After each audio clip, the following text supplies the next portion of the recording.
Jadi saya itu diminta ketemu Pak Rosan di tengah-tengah pergolakan ini mau menuju ke sini.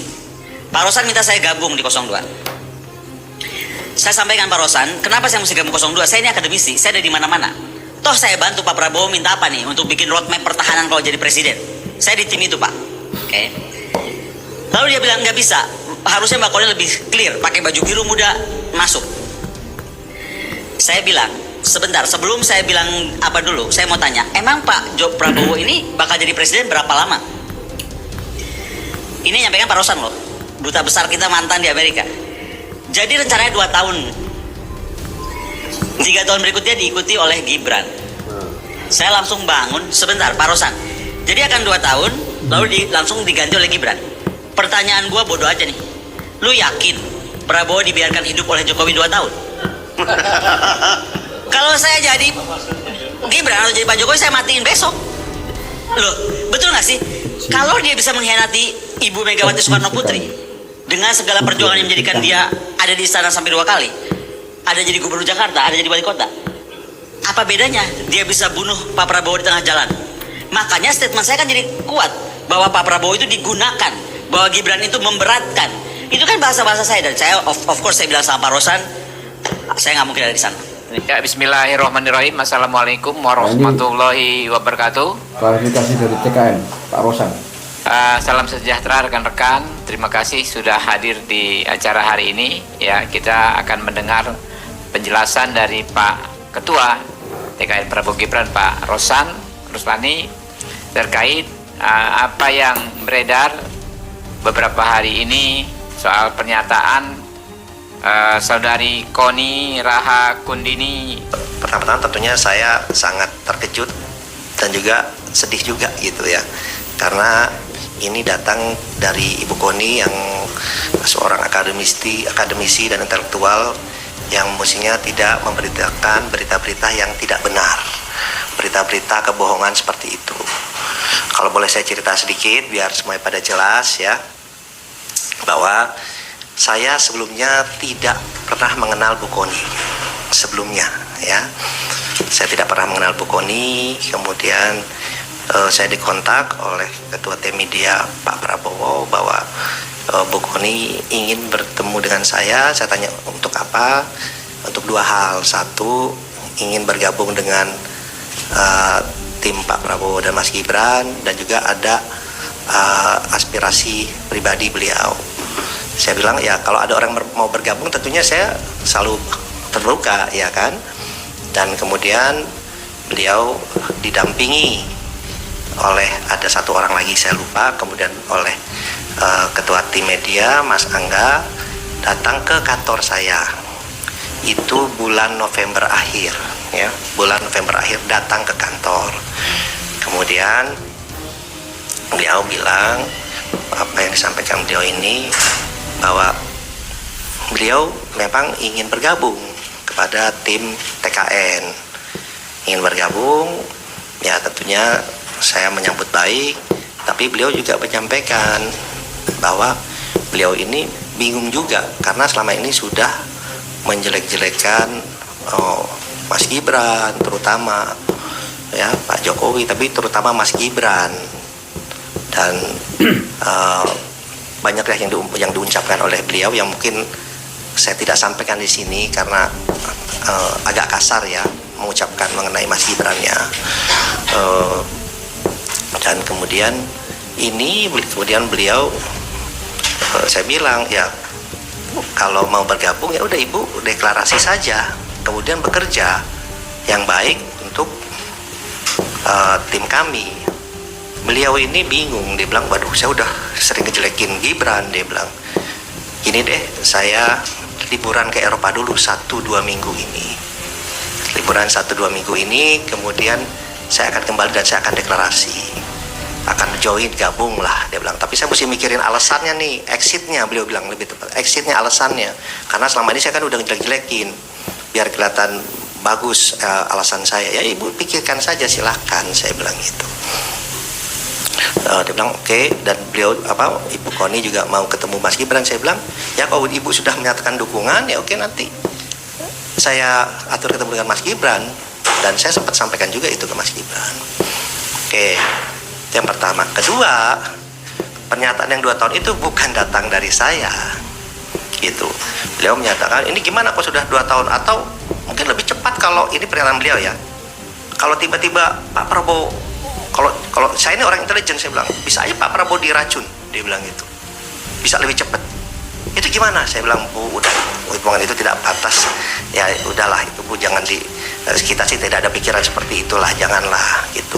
Ini pernyataan beliau gitu, bukan pernyataan saya. Jadi saya kemudian beliau menyampaikan seperti itu, dan alhamdulillahnya di meeting itu bukan hanya saya berdua, tapi ada 4 orang. Ya, ada 1 orang dibawa oleh Ibu Koni, ada 1 orang lagi yang ketua tim media Pak Prabowo. Jadi itu bisa diverifikasi pembicaraan itu. Tapi yang saya sayangkan yaitu pernyataan dari Ibu Koni yang seorang intelektual di masa-masa tenang ini mengeluarkan videonya beredar sangat masif ya di hari ini gitu. Ya, kami pun melihat bahwa banyak di masa-masa tenang dan di saat-saat ini juga banyak sekali berita-berita hoax, berita-berita yang tidak benar, isinya fitnah yang ditujukan kepada Pak Prabowo, pada tim, dan juga ternyata sekarang kepada saya. Ya, itu yang pertama. Kemudian dan yang kedua adalah sebelum pulang Bu Koni bicara ke saya, kita bicara berdua. Intinya beliau ternyata ingin menjadi Wakil Menteri Luar Negeri, permintaan beliau, atau Wamenhan, tapi lebih pengen jadi Wakil Menteri Luar Negeri. Saya bilang, Bu, itu bukan domain saya, tapi kalau Ibu bekerja, Ibu ke Pak Prabowo, mungkin ada penilaian lain, itu prerogatif Pak Prabowo, silakan disampaikan ke beliau. Jadi itu keinginan dari Ibu Koni yang disampaikan saya ingin menjadi Wakil Menteri Luar Negeri, keinginannya, atau Wamenhan, tapi lebih ke Wamenlu. Koni Rahakundini, provokasinya memang selalu luar biasa, dan menurut saya tidak bisa dibiarkan terus-menerus orang ini, karena provokasinya membahayakan keutuhan bangsa dan negara. Dugaan saya Koni Rahakundini ini mengajukan proposal seperti itu, ingin bergabung dengan TKN, kemudian dengan tawaran atau permintaan ingin menjadi Wamenlu atau Wamenhan, kemudian ditolak oleh Pak Prabowo atau oleh tim TKN. Dugaan saya. Jadi kemudian kecewa, marah-marah atau berprovokasi sana sini, yang terakhir ini fitnah luar biasa, keji banget menurut saya. Menurut saya harus dibungkam dengan jalur hukum agar tidak mambrah-mambrah gitu loh. Cuman persoalannya ini kan sedang hari tenang ya, memang serba sulit juga.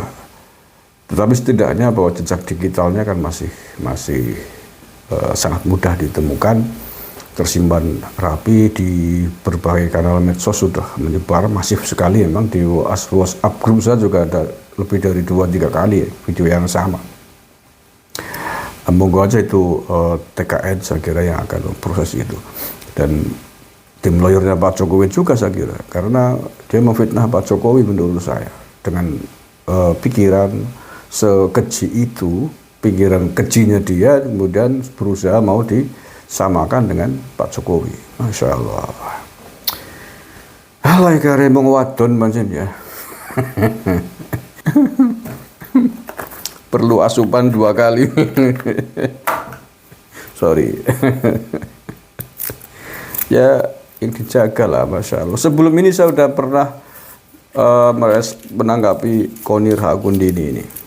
Ya, ini ketika dia memprovokasi rakyat, ingin mengadu domba antara rakyat dengan TNI kalau menurut saya. Mengatakan bahwa TNI jangan macam-macam gitu ya. Karena satu orang TNI akan berhadapan dengan 300.000 sekian rakyat gitu.